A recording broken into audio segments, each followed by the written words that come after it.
7장 1절로 6절입니다.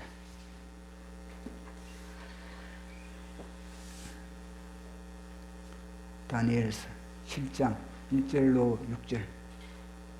자, 같이 합독하도록 하겠습니다. 바벨론 벨사살 왕 원년에 다니엘이 그의 침상에서 꿈을 꾸며 머릿속으로 환상을 받고 그 꿈을 기록하며 그 일의 대답을 진술하니라. 다니엘이 진술하여 이르되 내가 밤에 환상을 보았는데 하늘의 네 바람이 큰 바다로 물려 불더니 큰 짐승 넷이 바다에서 나왔는데 그 모양이 각각 다르더라. 첫째는 사자와 같은데 독수리의 날개가 있더니 내가 보는 중에 그 날개가 뽑혔고 또 땅에서 들려서 사람처럼 두 발로 서게 함을 받았으며 또 사람의 마음을 받았더라. 또 보니 다른 짐승 곧 둘째는 곰과 같은데 그것이 몸 한쪽을 들었고 그 입의 이 사이에는 새 갈빗대가 물렸는데 그것에게 말하는 자들이 있어 이르기를 일어나서 많은 물고기를 먹으라 하였더라. 그 후에 내가 또 본적 다른 짐승 곧 표범과 같은 것이 있는데 그 등에는 새의 날개 넷이 있고 그 짐승에게 또 머리 넷이 있으며 권세를 받았더라. 아멘. 네, 우리는 계속해서 우리가 살아가고 있는 이 세상의 역사를 아주 일목요연하게 살펴보고 있습니다. 우리에게 세상의 역사를 정확하게 가르쳐준 이 다니엘, 또 하나님으로부터 우리는 이것을 깊이 오늘도 살펴보는 시간을 갖도록 하겠습니다. 다니엘이 이제 꿈을 꾸었습니다. 다니엘이 꿈을 꾸는데 보니까 그 꿈 속에 큰 바람이 몰아가지고 바다에 불었다 그렇게 했습니다. 바다에 바람이 부니까 바다가 이제는 일렁이면서 그 바다가 일렁이면서 그 바다 속에서 뭔가 탁 튀어나오는데 보니까 뭐 고래가 뭐 점프를 한다든지 뭐 올해 뭐 거북이가 튀어나온다든지 뭐 이러면은 괜찮은데 그게 아니고 보니까 짐승이 튀어나오더라고요. 짐승이. 그 짐승도 보니까 아주 흉측한 짐승이 한 마리 탁 튀어나오더니만 그 짐승이 이 어둠으로부터 권세를 받아가지고 막 미친 짓을 하는 것을 그렇게 본 겁니다. 그래서 첫 번째 짐승이 이제는 사자고 보니까 사자가 이게 이 사자는 본래 네 다리가 있어가지고 땅에 기지 않습니까? 그런데 이 사자가 사람을 닮아가지고 직립보행을 하겠다는 겁니다. 자기 신분을 갖다가 있어가지고 나도 직립보행을 하겠다. 그러면서 또 날개가 또 달려있다는 겁니다. 그런데 보니까 이 날개가 뽑혀버렸다는 겁니다. 날개가 달렸는데 날개가 뽑혀버렸다. 얼마나 사자가 고통스럽겠습니까? 날개가 뽑혀버렸으니. 그러니까 두 날개가 완전히 뽑혀버렸으니 완전히 사자가 자기의 능력을 발휘하지 못하는 그런 단계가 되었습니다. 근데 사자가 탁 튀어나오고 또 좀 있으니까 또 다니엘이 그렇게 또 보니까 그 한 장면이, 이건 한 장면입니다. 한 장면이 딱 지나가고 나니까 이 사실 사자는 뭐냐면은 역사 속에서 바벨론. 이 다니엘서 2장이거든요. 다니엘서 2장에 바벨론에 대해서 이 이야기를 하고 있는 겁니다. 그래도 이제 한 꿈이 또 지나고 나니까 또 한 번 미친 바람이 팍 불어닥치면서 이 바다에 일렁이더만 보니까 곰이 한 마리 탁 튀어나오는 곰. 곰이 보니까 튀어나오는데 이 곰은 보니까 균형을 잃어버려요. 균형을. 두 다리를 들고 그래가지고 기웃뚱거리면서 그 기웃뚱거리면서 또 특징이 뭐냐면 입에 갈빗대가 3개 물려 있는 겁니다. 이 갈빗대가 3개 물려 있으면서 그럼에도 여전히 이 곰이 허기져 있는 그런 모습. 자, 우리가 이것을 볼 때 지난주에는 이 갈빗대 3개가 하나는 이 리디아라고 했습니다. 리디아 제국을 정복을 했습니다. 왜냐하면 이 메데바사가 리디아 제국을 정복을 했거든요. 그 다음에는 또 갈빗대 하나는 바벨론. 바벨론 제국을 정복을 한 겁니다. 이 바벨론 제국을 정복을 한 겁니다. 그래도 이 갈빗대 하나는 뭐냐면 애굽을 정복을 한 거예요. 애굽을. 그 갈빗대 세계가 그렇게 입에 물려 있다는 겁니다. 그러면서도 여전히 배가 고픈 이 곰의 모습. 결국 이 사자도 뭐냐면 우리 인간의 모습입니다. 인간의 좀 더 높아지고 있다. 짐승의 왕이면서도 그것으로 만족하지 못한다는 겁니다. 나는 짐승의 수준에서 더 높아가지고 직립보행으로 나는 인간이 되겠다. 아니야, 나는 하늘 보좌까지 높아지겠다. 날개를 달고 하늘 보좌까지 나로 높아지겠다. 이거는요. 날개의 의미는 뭐냐면 영적으로는 영적인 의미입니다. 날개는 뭐냐면 내가 이 영의 단계에 내가 넘보겠다. 이건 하나의 의미가 날개에 달려 있는 겁니다. 그 이거는 이제 곰 바다. 곰은 여전히 이 흙이진 우리 인간의 모습. 주님으로 채우지 못하면 만족함을 느낄 수 없는 그런 무저갱의 우리의 인생을 그렇게 말씀을 하고 있는 겁니다. 늘 뭐 균형도 없는 겁니다. 늘 한쪽으로 치우쳐 있고 좌우로 치우쳐져 있다든지 아니면 우측으로 치우쳐져 있다든지 정확한 정도 주님의 가운데 주님의 품속에 갈 수 없는 그런 인간의 그런 모습을 보여주고 있는 겁니다. 자, 그 부분에 대해서 우리 한번 말씀으로 확인해 보도록 하겠습니다. 다니엘서 7장 2절에서 3절 시작. 다니엘이 짐승에게 이르되 내가 밤에 환상을 보았는데 하늘에 네 바람이 큰 바다로 물려불더니 큰 짐승 넷이 바다에서 나오는데 그 모양이 각각 다르더라. 아멘. 네. 모양이 각각 다른 겁니다.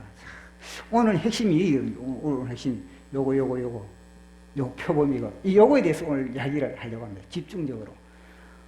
근데 보니까 짐승이 세 번째는 표범이 이 표범은 헬라를 하고 그 다음에 네 번째는 큰 짐승 무섭고 큰 이 짐승이 나타난다.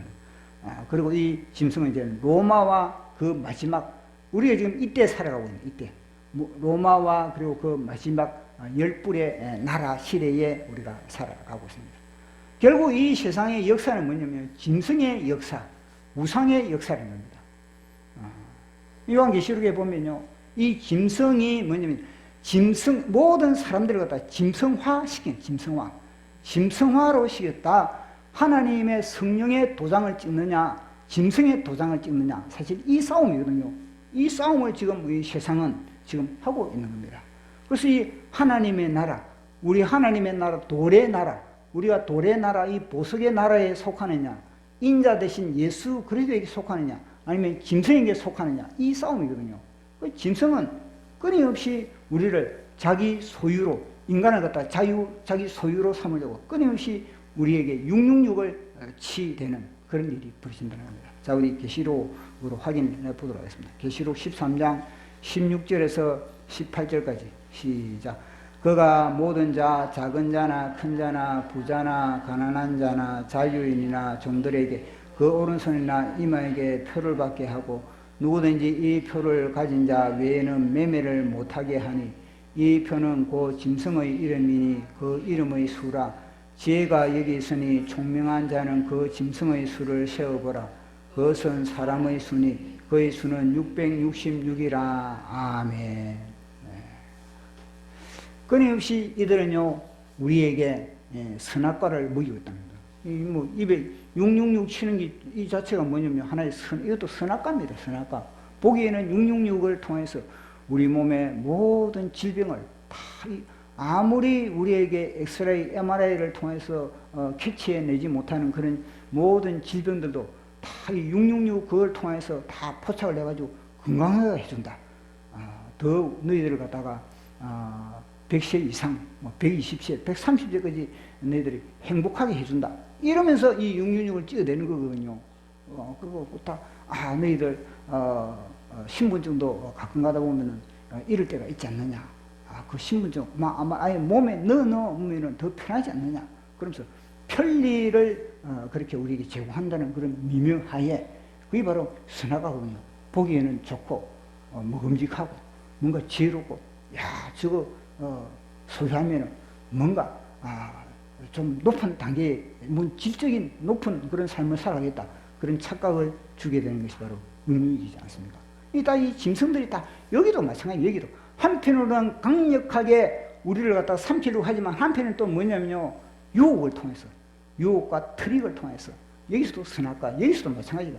한편으로는 강력하게 삼키려고 하지만 또 한편으로는 아주 화려한 그런 꽃뱀으로 그렇게 우리에게 등장하거든요. 자, 여기도 마찬가지입니다. 자, 오늘 우리가 집중적으로 살펴볼 나라가 제국이 바로 이 베이에 해당하는, 역사의 베이에 해당하는 헬라 제국에 우리가 살펴보게 됩니다. 그러면 이 헬라 제국에 대하여서 우리가 말씀을 한번 확인해 보도록 하겠습니다. 다니엘서 7장 5절, 7장 6절에 보다 7장 6절 시작. 그 위에 내가 또 본저 다른 짐승 곧 표범과 같은 것이 있는데 그 동에는 새의 날개 넷이 있고 그 짐승에게 또 머리 넷이 있으며 권세를 받았더라. 아멘. 이 특징이 하나하나의 특징을 갖다가 그저 읽고 씩 지나가 버리면 별로 의미가 와닿지 않습니다. 맛이 없는 겁니다. 그러나 그 특징을 묵상을 하고 그 특징을 갖다가 그림을 그려보고 마음으로 그림을 손으로 못 그리면 마음으로 그림을 그리면 되는 겁니다. 마음으로 그리면 더 잘 그리는 겁니다. 우리는 다 화갑니다. 다. 우리는 다 화갑니다. 마음으로 뭐냐면 굳이 이 손으로 그릴 필요 무엇이고 마음으로 그림을 딱 그리면 되는 겁니다. 그럼 정확한 겁니다. 정확한 그림을 그릴 수 있거든요. 요걸 딱 마음으로 딱 그림을 그리면은 표범이 한 놈이 딱 튀어나왔는데 이 표범이 튀어나왔는데 보니까 머리가 또 넷이라. 머리가 넷이란 겁니다. 표범의 머리가 하나가 아니고 머리가 넷이란 겁니다.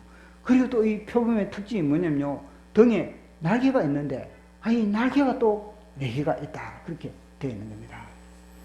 다니엘의 막상 꿈을 꾼 사람의 입장에서는 어떠하겠습니까? 요즘처럼 유전인자 어떤 혁명 사고도 이 DNA가 또 잘못돼가지고 요즘도 그런 환경 호르몬으로 인해서 애가 팔이 4개라든지 아니면 이런 현상들이 많이 있지 않습니까? 요즘이야 시대가 하도 이런 영향으로 인해서 그런 걸 본다 치지만 그 당시에는 환경 호르몬도 없고 다 순수 혈통으로 다 모두 이어지는데 갑자기 보니까 이 DNA 조작도 안 했는데 머리가 4개가 튀어나오고 날개가 4개 붙은 이걸 보면 다니엘이 환상에서 이걸 보고 나면 어떻게 하겠습니까? 완전히 머리가 이상해질 거 아니겠습니까? 이거 내가 지금 이 환상을 보기는 봤는데 이게 내가 이거 정상이냐 이게 이 세상이 도대체 어떻게 되는 것인가? 그렇게 굉장히 놀랄 거 아니겠습니까?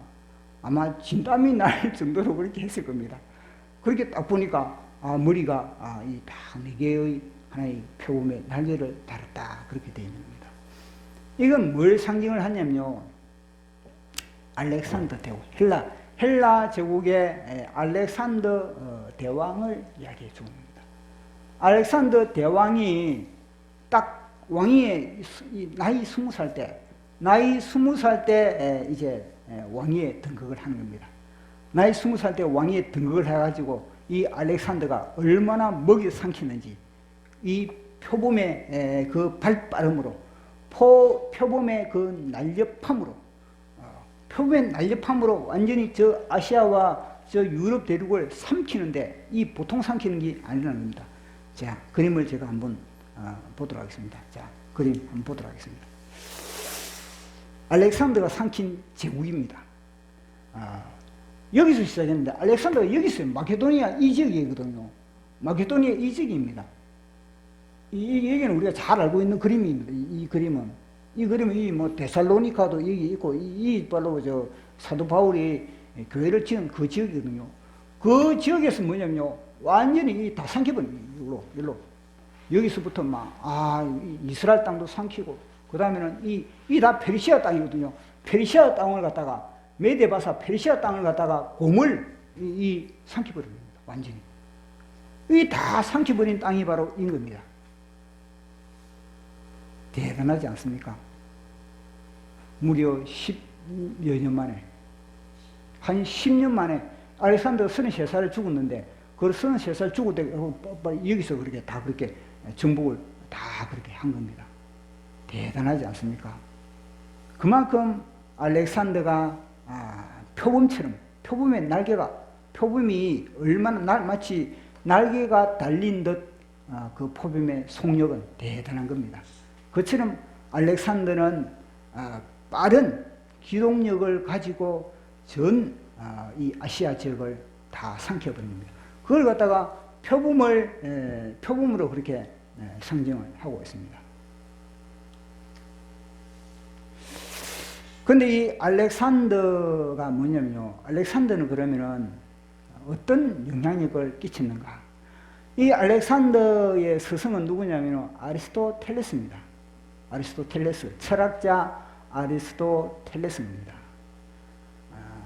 유명하지 않습니까? 아리스토텔레스 철학자로서 우리가 뭐 학창 시절에 참 아리스토텔레스에 대해서 익히고 뭐 시험 공부도 많이 내고 아주 성인 중에 한 명으로 유명하다 그렇게 했는데, 과연 이 알렉산더가 성인으로 존경받을 수 있는 인물인가?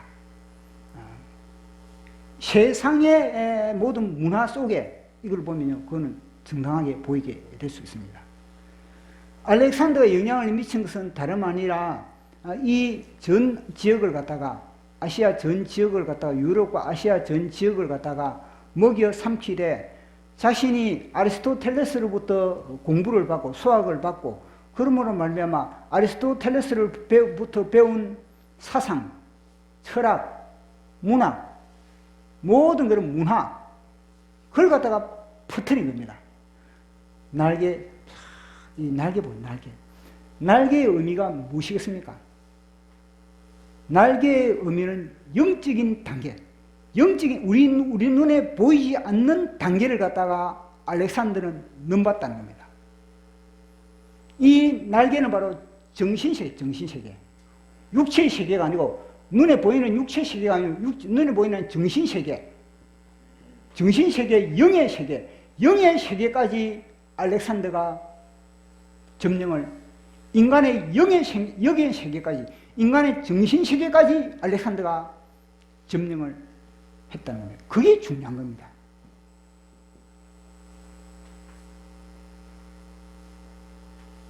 그래서 그 세계를 갖다가, 이 전 제국을 갖다가, 전 제국을 자기가 삼키기 위해서 어떻게 했는가? 그리스, 헬라어, 이 헬라어 그리스를 갖다가 통일을 시켜버려요. 어느 통일을. 대단한 겁니다. 이거는 단순히 이 알렉산더는 뭐냐, 문화를 장해, 문화를.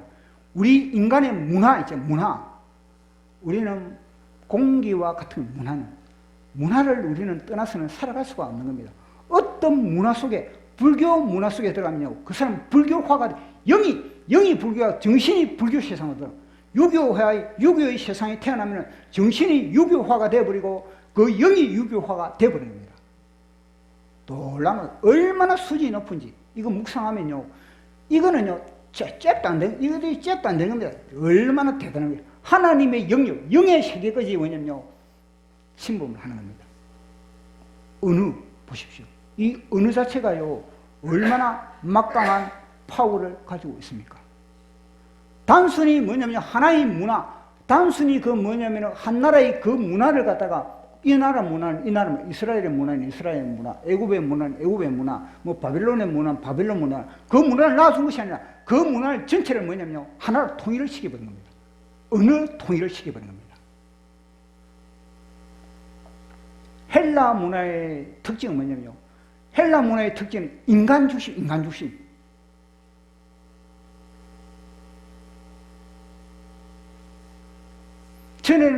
헬라 문화 전에는 다 뭐냐면 사람들이 자연을 갖다가 귀히 여기고, 자연을 갖다가 소중히 여기고, 자연과 거의 일치되다시피 한 그런 인간의 삶을 살아가거든요. 자연을 경외하기도 하고 이런데, 아니 헬라 문화가 딱 그렇게 전파됨으로 인해서 다 이 아리스토텔레스.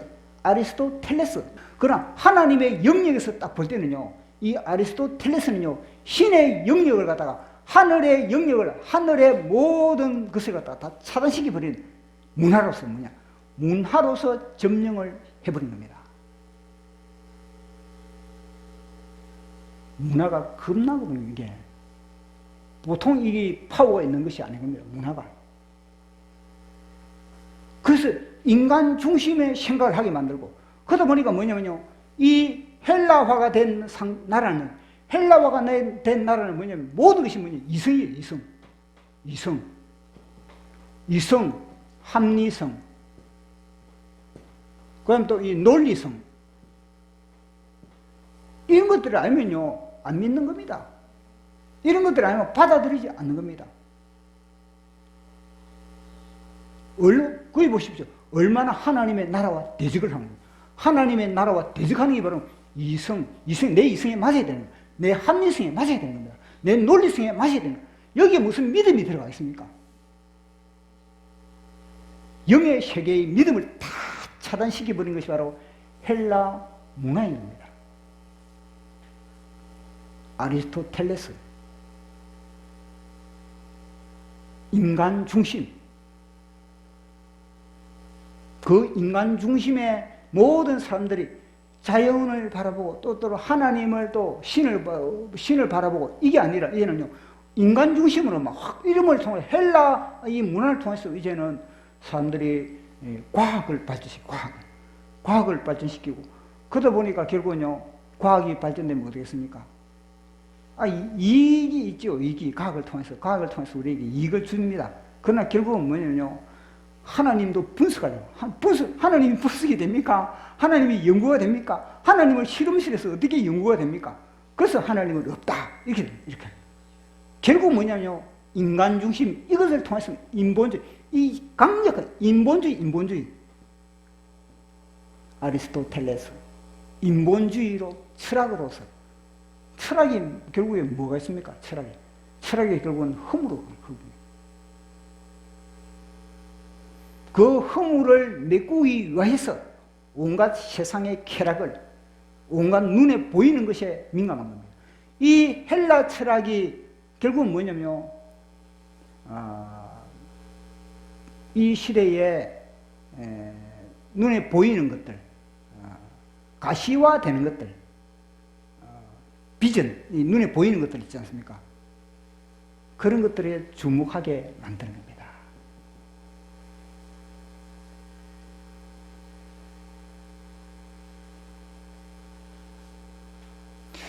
이게 그 당시에는 문화가 뭐냐? 그 당시의 문화는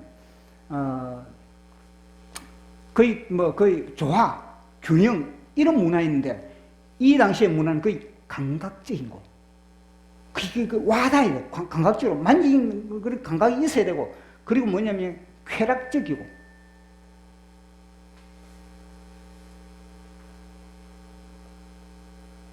그리고 실질적으로 눈에 보이는 것이어야만이 고차원적이라고 그렇게 사람들은 인식을 하게 되었던 것입니다.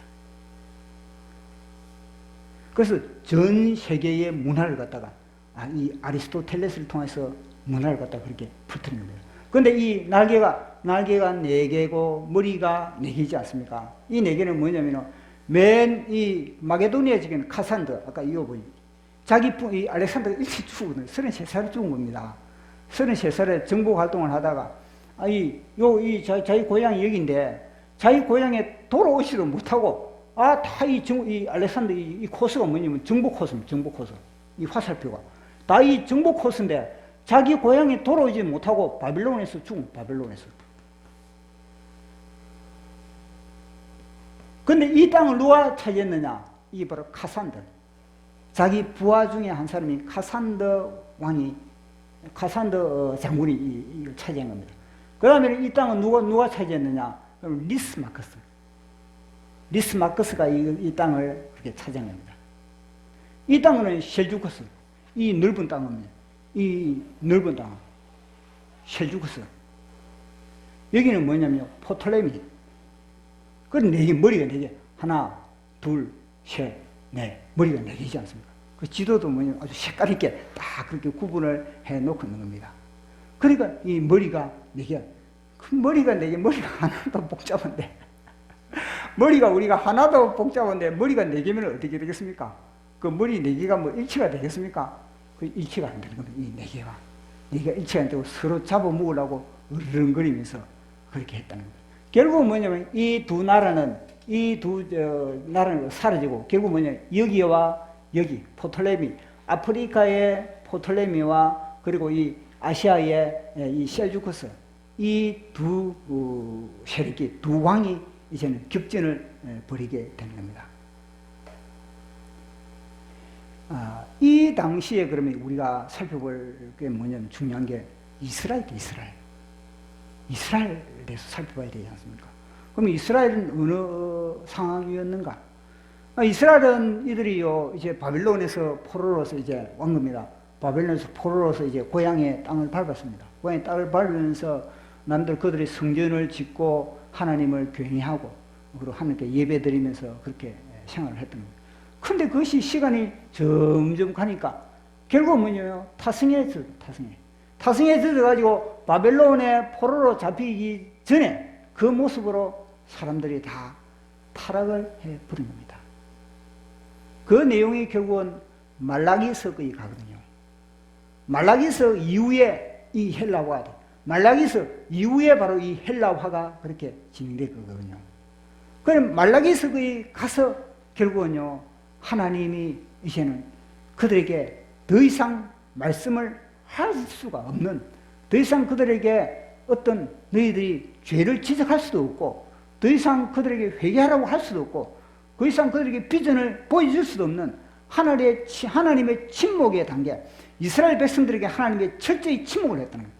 이스라엘 백성들은 하나님께 침묵을 했지만 그러나 하나님께서는 그걸 침묵한다고 뭐 하나님 일 안 하시는 겁니까? 하나님은 어제도 일하시고 오늘도 일하시고 또 동일도록 일을 하시는데 그러나 하나님은 이스라엘 백성들과 함께 손을 잡고 일하기는 너무나 버거운 상태가 되어버린 거예요. 왜냐? 이스라엘 사람들이 말을 안 들으니까 이제는. 그것이 바로 말라기서를 통해서 정확하게 우리에게 이야기해 주고 있는 겁니다. 그 말라기서에 보면요. 거의 뭐 6, 7가지 하나님의 그런 질문을 하게 되는 겁니다. 말라기서를 갖다가 객관적으로 다 그렇게 쳐다보면은 어떻게 되냐면은 하나님이라는 남편과 그리고 이스라엘이라는 아내가 부부싸움을 하고 있는 부부싸움을 치밀하게 하고 있는 겁니다. 그 남편 대신 하나님이 아내 대신 이스라엘에게 어떤 말을 하냐면 내가 너를 사랑한다. 여보 사랑한다. 그러니까 이 아내들은 이스라엘이 어떻게 우리를 사랑했습니까?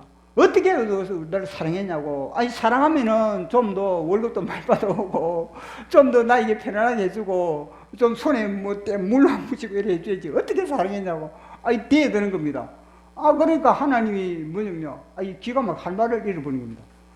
다름 아니라, 야, 너를 선택했잖아. 이 말 하는데, 야, 야곱은 버리고, 에서는 버리고, 야곱 같은 쌍둥이, 같은 한 배에 태어났지만, 그러나 에서는 버리고 야곱을 선택했지 않느냐? 너 이 선택받은 것 자체가 얼마나 귀중하냐? 하나님의 자녀로 선택받은 이스라엘 백성들이 아닙니까? 그 선택을 갖다 잃어버린 겁니다. 우리는 선택받은 것에 대해서 창세전에 예수 그리스도 안에서 성령님으로 우리 각 사람은 선택을 받아서 오늘 이 자리에 앉아 있는 겁니다. 이 선택을 받았기 때문에 우리가 오늘 이 자리에 앉아 있는 겁니다. 선택을 받았지요. 뿐만 아니라 주님 우리를 예정하셨지요. 보십시오. 지금 이게 끝이 아니라 앞으로 주님께서 예정한 프로그램이 돌아가고 있는 겁니다. 우리 각 사람을 향한 주님의 예정의 프로그램이요. 끝나는 것이 아니라 더 존귀하게 어디까지 프로그램이 돌아가는가? 여기까지. 하나님의 여기까지 프로그램이 돌아가는 여기까지. 인자 우리 예수님에까지 우리의 프로그램이 작동되고 있는 겁니다. 그러니까 눈에 보이는 것 이런 것들 인하여서 이스라엘 백성들이 그렇게 하나님 앞에 이 이방인들은 뭐가 잘 되는데 우리는 왜 주님의 백성인데 선택된 백성인데 이 꼴입니까? 이런 겁니다. 야 너희들은 프로그램이 여기가 있는데 왜 현재 그만 쳐다보고 있느냐? 현재 너희 고통들만 그렇게 바라보고 있느냐? 주님의 이야기가 그거거든요. 그래 또 주님이 뭐냐면은 그 1차 부부싸움.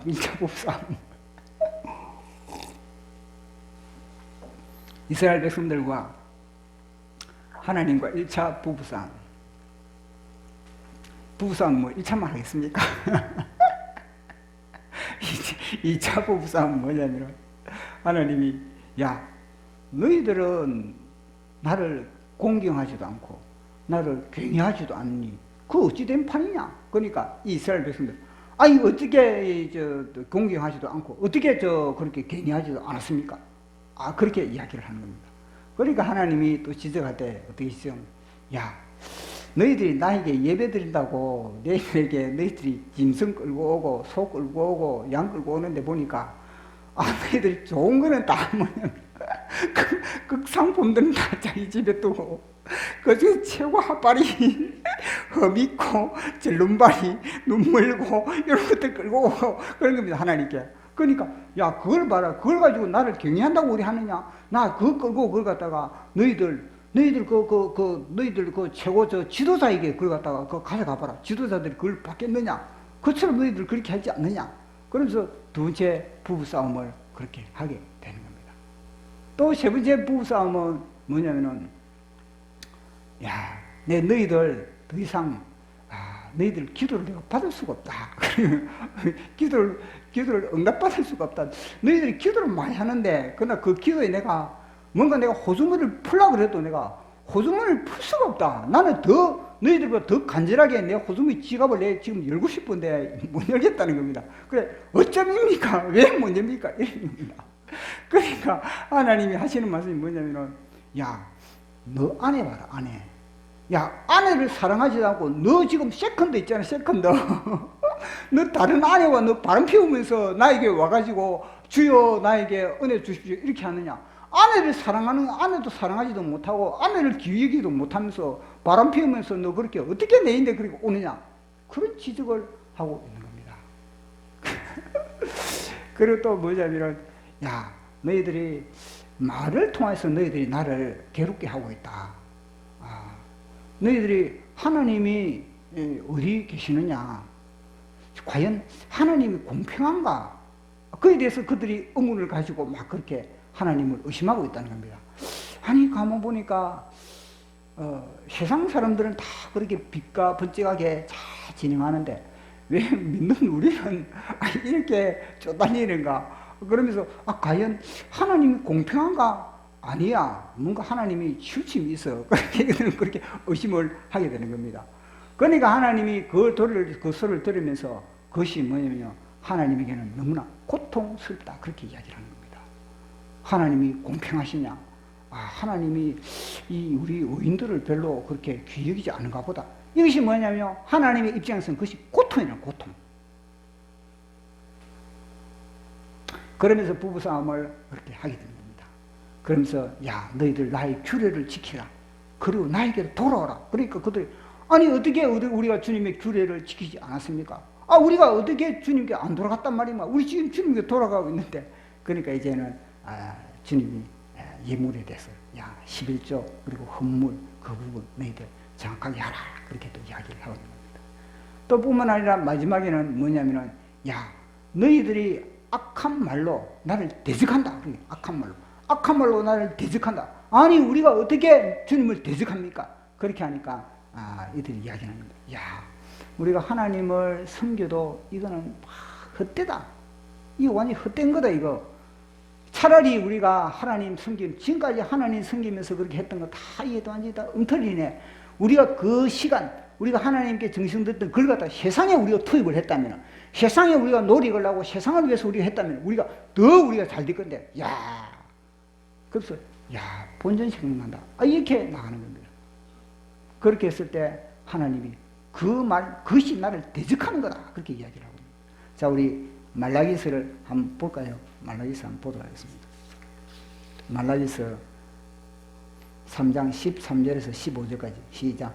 여호와가 이르노라 너희는 완악한 말로 내를 대적하고도 이르기를 우리가 무슨 말로 주를 대적하였나이까 하는도다. 이는 너희가 말하기를 하나님이 섬기는 것이 헛되니 만군의 여호와 앞에서 민영을 지키며 슬프게 하는 것이 무엇이 유익히뇨. 교만한 하나님을 시험하는 자가 화를 내는다 합니다. 아멘. 보십시오. 하나님을 믿는 것 자체가 다 이게 다 헛거다. 이게 다 이제 헛공을 들인 거다. 지금 우리가 헛발질만 했다. 이렇게 이야기를 하고 있습니다.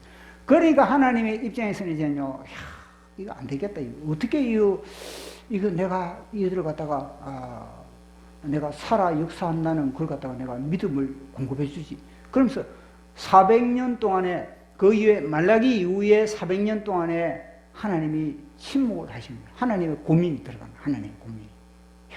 저걸 어떻게 하지? 저걸 어떻게 내 사랑을 보여주지? 어떻게 저들에게 내 사랑을 갖다가 전폭적으로 저들에게 내가 전달하지?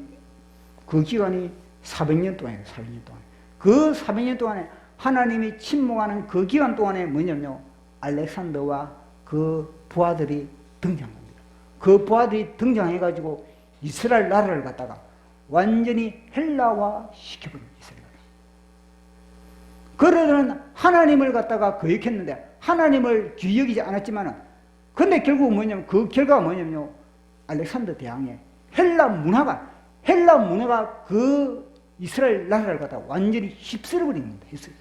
여호와의 말씀으로 이루어졌던 그 문화가, 말씀의 문화, 예배의 문화, 기도의 문화, 찬양의 문화, 경배하는 그 문화에, 이스라엘의 그 문화에 헬라의 문화, 인본주의가 완전히 쳐들어가는 겁니다.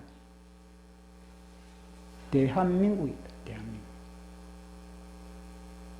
대한민국의 교회가 지금 인본주의가 대한민국 교회를 갖다가 완전히 파헤치고 있는 겁니다. 완전히 까집어 놓고 있는 겁니다.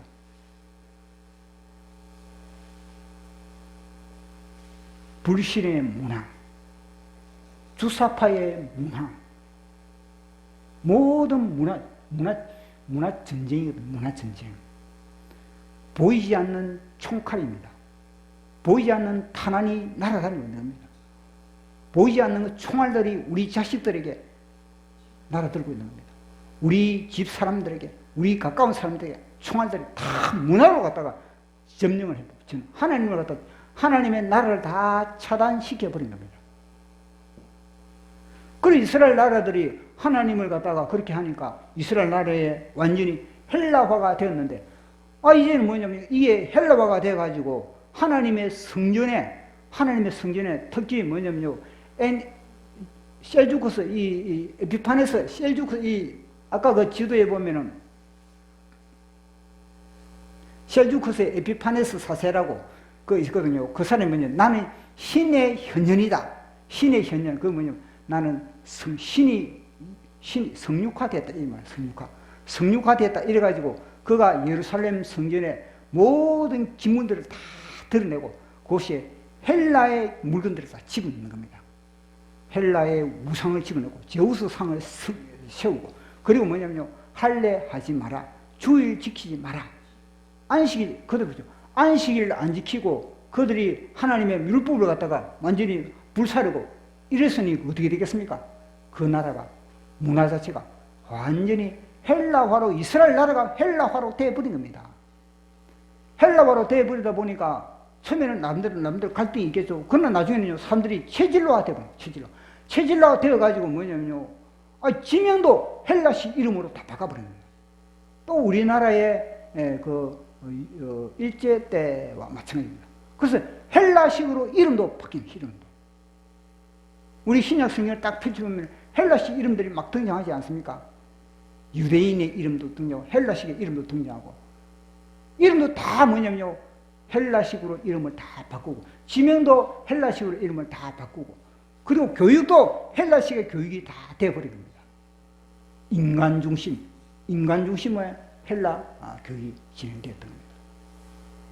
그리고 이 비디오 문화, 지금처럼 비디오 문화, 보는 문화, 전에는 이 헬라화가 되기 전에는 믿음의 문화, 안 보이지만 그러나 하나님의 말씀을 의지하고 믿음으로써 이 신앙생활을 하고 믿음으로써 그렇게 나라를 운영했는데, 이제는 뭐냐면 보여야만이 있는 것처럼 그렇게 비디오 문화가 그렇게 발달되고, 그 비디오 문화가 뭐냐면요, 다 우상을 이게 다 비디오 문화, 우상을 딱 세우는. 그 우상도 전에는 뭐냐면은 예를 들어서 인도와 이 헬레니즘 자체가, 헬라와의 헬레니즘 자체가 동양과 서양의 문화의 교류거든요. 문화가 하나가 된 겁니다. 근데 문화가 하나가 되다 보니까 인도 같은 데 전데도 불교 문화가, 옛날에는 불교 문화가 어떻게 됐냐면요. 거의 탑 형태예요, 탑. 옛날에는 불상이 없었다는 겁니다.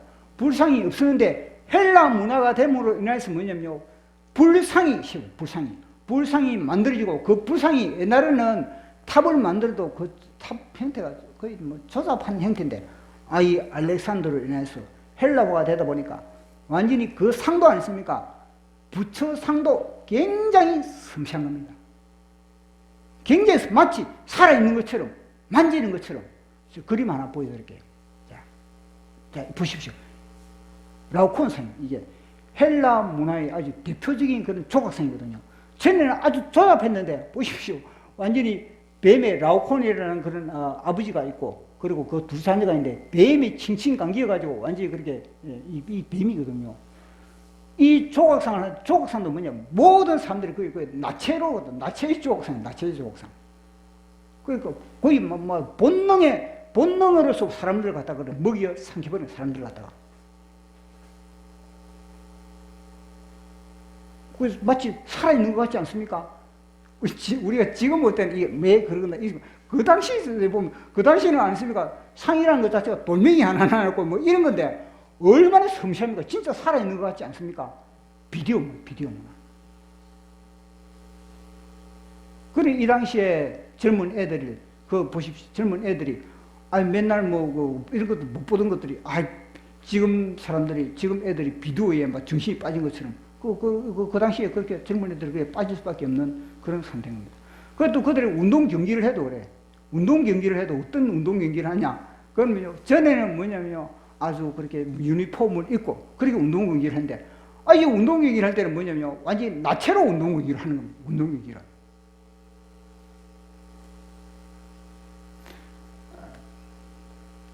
언젠가부터 제가 올림픽 그 운동 경기 있지 않습니까? 그 올림픽 운동 경기 전에는 한참 안 보다가 이제 언젠가부터 올림픽 봤는데 보니까 요즘도 헬라식이 대응하는 겁니다. 헬라식 보니까 선수들이 옷을 잘 입어요. 옷을 뭐냐면요, 가릴 걸 다 가려야 되는데요. 어떻게 하면 노출시키는데 다 정신이 빠지는 거예요. 배구를 해도 그렇고 육상 선수를 해도 그렇고, 보니까 눈을 뜨고 못 볼 정도로 그거 쳐다보고 있다면요, 기도 시간에 기도줄이 끊어질 것 같아요. 자동적으로 눈이 가는데 어떡합니까?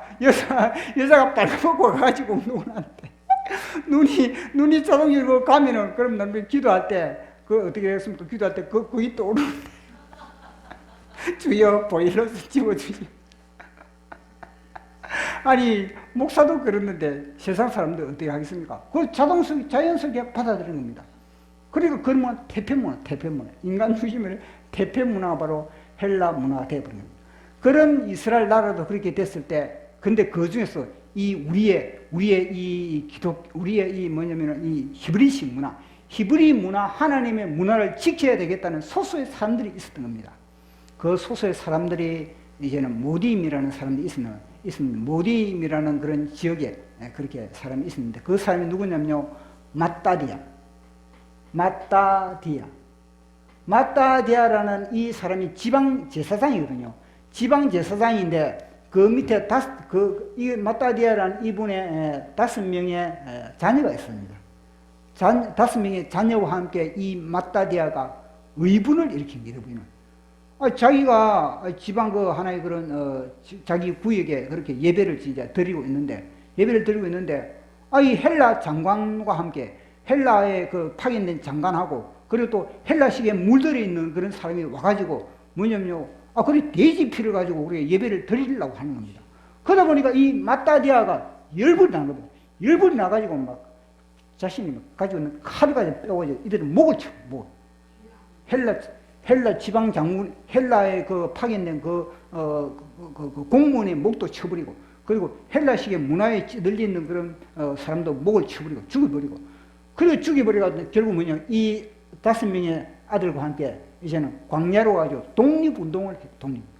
혁명을 일으키는 그런 하나의 그런 매체가 됐다는 겁니다. 그래서 사람들이 이제 모이드는 겁니다. 다 쭉쭉쭉 다 모이드는 겁니다. 이 맞다디 그동안에 다 숨지기고 있었거든요. 다 숨지기고 있었고. 왜냐? 드러나면은, 셀주크스에게 완전히 체포돼가지고 맞아 죽으니까. 그러니까 드러나지도 못한 가운데 숨지기면서 한숨 쉬고 있는 사람들이 소수 있었던 겁니다. 근데 그들이요, 이 마따디아라는 이 가정, 마따디아라는 이 아버지와 그 5명의 이 자녀를 인해서 그들이요, 다 모이기 시작합니다. 정광훈 목사님처럼. 미친 자에게 운전대를 맡길 수 없다. 다 사람들이 않습니까? 다 기가 죽어가지고, 혹시 내가 드러나면 내가 죽는데. 모든 목사님들이, 모든 교수들이, 모든 그런 사람들이 다 숨지가지고 막 질질질 끌려갔는데, 미친 자에게 운전대를 맡길 수 없다. 다 깃발을 들고 노는 사람이 누굽니까? 마따디아 같아요, 마따디아. 정광훈 목사님을 보통 사람으로 보면 안 되는 겁니다. 그런 용기가 있는 사람이 어디 있습니까? 깃발을 드니까 뒤에서 따라가면서 깃발을 들다가 나중에는 자기가 막 뒤에서 막 배신다고 해서 보면 그 인간입니까, 그게? 자기는 그 당시에 숨지가지고 눈치만 보고 있었던 사람이 더 이상 하면 안 되겠죠, 이거. 얼마나 대단합니까? 마따디아라는 사람. 그러니까 정광훈 목사님 딱 일어나니까 우리가 그 소수자 사람들이 모이지 않습니까? 마찬가지 마따디아 이 사람을 인해서 그런 사람들이 이제 독립전쟁을 벌인 겁니다.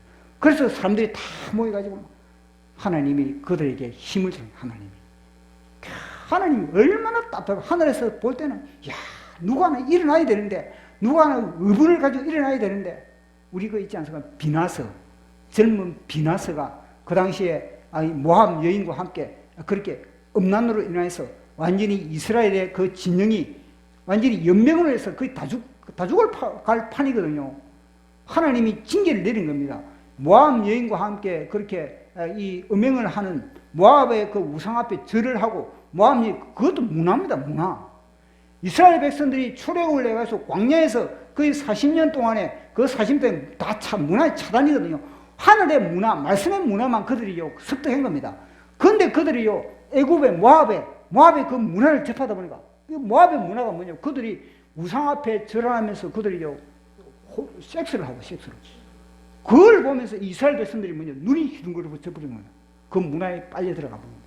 그러니까 그걸 갖다가 하는 걸 보면서 비나스가 그 진지에 꺼지 여자를 갖다가 끌고 들어가고 술병을 들고 막 희둥거리면서 진지에 꺼지 여자를 끌고 들어오니까 비나스가 막 창을 들고 아무도 뭐 저거 어떻게 하지 저거 어떻게 하지.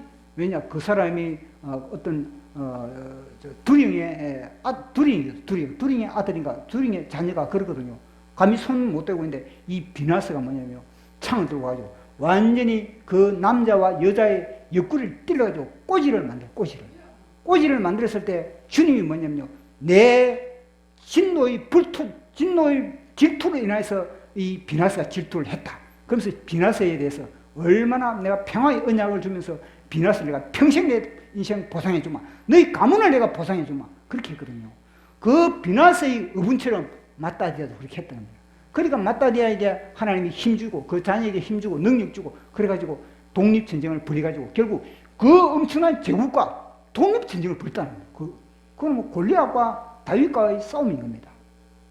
그 독립전쟁으로 인해서 결국은요 이스라엘 백성들이 3년 6개월 동안에 치열한 독립전쟁을 해서 성전을 회복한 겁니다. 그 성전을 회복한 날이 뭐냐면요 기스를 월 12월 그 12월 달입니다. 25일이에요. 25일. 그 날이 바로 하누카 수전절. 우리 요한복음에 보면 예수님이 수전절 날 예루살렘에 올라갔다 이 이야기 있지 않습니까? 그게 바로 수전절 빛의 날. 그래서 이 마따디아와 그들을 통해서 이 헬라 이 모든 우상들을 갖다가 성전에 다 뭐냐면 파괴하고 드러내고 성전을 회복한 날이 그 날이 바로 하누카 절기를 지키고 있는 겁니다. 빛의 날인 겁니다. 빛의 날. 그날도 이제는 성전을 갖다가 이제는 회복하려고 딱 성전에 들어가는데 보니까 하루치밖에 이 감람유가 하루치밖에 이 감람유가 남아있지 않아요. 감람유가 등불을 켜는 불이 기름이거든요. 근데 그 기름을 갖다가 이제는 어디서 마련해 올 수가 없는 겁니다. 근데 그 하루치의 기름이 아니십니까? 하루치의 기름밖에 없었는데 그 하루치가 결국 뭐냐면 8일 동안이에요. 8일 동안. 그 불빛이 8일 동안에 타도 기름이 닳지 않은 겁니다. 주님이 그렇게 한우카 절기를 그렇게 선물해 줬던 겁니다. 그래서 이스라엘 백성들이 이 절기를 한우카 절기로 지금도 하고 있거든요. 성전을 회복한 절기, 한우카 절기. 그래서 이 언어를 보시면, 이 언어를 통일한다는 것 자체는, 이 언어를 통해서 양날을 가지고 있는, 하나님은 뭐냐면요, 언어가 바로 영이에요. 그게 영이, 언어를 통해서 이 영이 나거든요.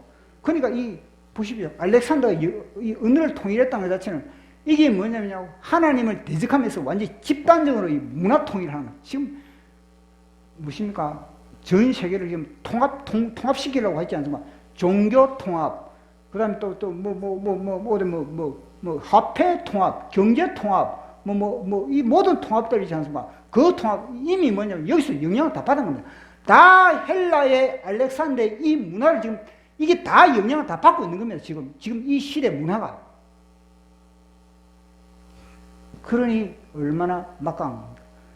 그렇다고 하나님은 당하지만 않았던 겁니다. 하나님은 뭐냐면, 이 언어 통일을 통해서 뭐냐면, 하나님은 성경을 갖다가, 히브리 성경을 갖다가, 헬라 성경으로 갖다가, 히브리식으로, 이 히브리 언어로 되어 있는 이 성경을 갖다가, 히브리 언어로 되어 있으면 세상 사람들이 어떻게 읽겠습니까? 이 당시에,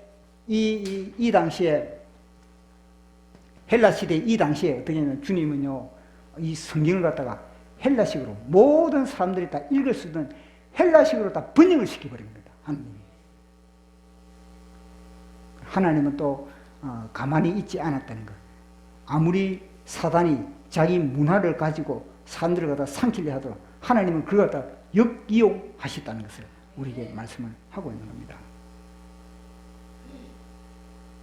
그래서 언어를 통일시키고, 그리고 막 온갖 그런 문화를 통해서 결국은 하나님의 나라를 대적하는, 하나님의 나라를 대적하기 위해서 그렇게 하는 거거든요. 이것들이 다. 근데 겉으로 볼 때는 우리는요, 이런 영의 세계를 모를 때는, 우리가 볼 때는, 아리스토텔레스, 그 밑에 수학을 한 이 알렉산더대왕 다 좋게 보거든요. 다. 그러나 우리가 영적인 눈을 딱 펼쳐보면은, 완전히 인본주의의 완전히 기초가 돼요. 인본주의의 기초. 그러면서 점차 완전히 세계를 자기화시켜 가려고 하는 그런 작업을 하고 있는 것을 우리가 보게 되는 것입니다.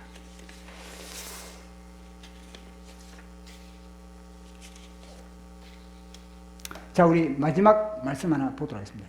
로마서 12장 1절에서 2절까지 시작. 그러므로 형제들아, 내가 하나님의 모든 자비하심으로 너희를 권하노니 너희 몸을 하나님의 기뻐하시는 거룩한 산 제물로 드리라. 이는 너희가 드릴 영적 예배니라. 너희는 이 세대를 본받지 말고 오직 마음을 새롭게 함으로 변화를 받아 하나님의 선하시고 기뻐하시고 온전한 뜻이 무엇인지를 분별하라. 아멘. 이 세대를, 이 헬라식의 문화의 이 세대, 지금도 마찬가지입니다. 인간주의, 인간 본연이 인간 중심의 그런 사상, 인간 중심의 그런 생각, 그 모든 것들을 다 본받지 말고 하나님이 기뻐하시고 선하신 것이 무엇인지를 분별하라. 그 분별하려면 하나님의 말씀으로 분별해야 되지 않겠습니까? 그렇게 했을 때 그것이 온전한 영적 예배가 될 수가 있다는 것입니다. 그래서 우리가 이 짐승을 이기기 위해서는 하나님의 말씀으로 우리는 무장을 해야 됩니다. 그리고 뿐만 아니라 이 마따디아와 같은 그런 하나님의 의분도 우리가 가지고 있어요. 하나님의 의분을 가지고 있어야만이 우리가 그 의분으로서 우리가 대적을 해야지. 우리가 그 의분도 없으면서 우리 대적할 그런 마음도 없으면서 어떻게 우리가 그렇게 하나님의 나라를 그렇게 꿈꾸겠습니까? 그 엘라 골짜기에 그 다윗 보십시오. 그 다윗은 하나님의 의분으로 골리앗과 대결을 한 겁니다. 그 하나님의 의분이 우리 속에 있어야 합니다. 그런 하나님의 의분이 기도를 통해서 그렇게 이뤄서 우리가 이 짐승, 이 문화를 우리가 극복하고 탁월한 하나님의 문화, 이 문화보다 탁월한 문화가 어디 있습니까? 이 문화를 갖다가 보지 못하게 만드는 마귀는 예수 그리스도의 문화, 말씀의 문화, 예배의 문화, 하늘의 나라, 하나님의 나라의 문화, 이 문화, 영원한 문화가 우리가 이 땅에서 우리 머리에서 발끝까지 이 하나님의 문화가 우리 속에 완전히 체득되고 완전히 채워졌을 때 하나님의 나라를 우리 속에 더욱더 왕성하게 역사하는 거 알겠습니까? 그래서 하나님의 문화를 우리 속에 가득 채우는 저와 여러분들에게 축복합니다. 예. 자, 마지막 보도록 하겠습니다. 우상과 짐승을 이기는 길, 첫 번째 시장, 세상을 분별하라. 두 번째, 세상 문화를 역이용하자. 세 번째, 오직 말씀으로 무장하여 적을 대적하자. 아멘. 우리 찬양하고 기도하시죠. 부탁드리겠습니다.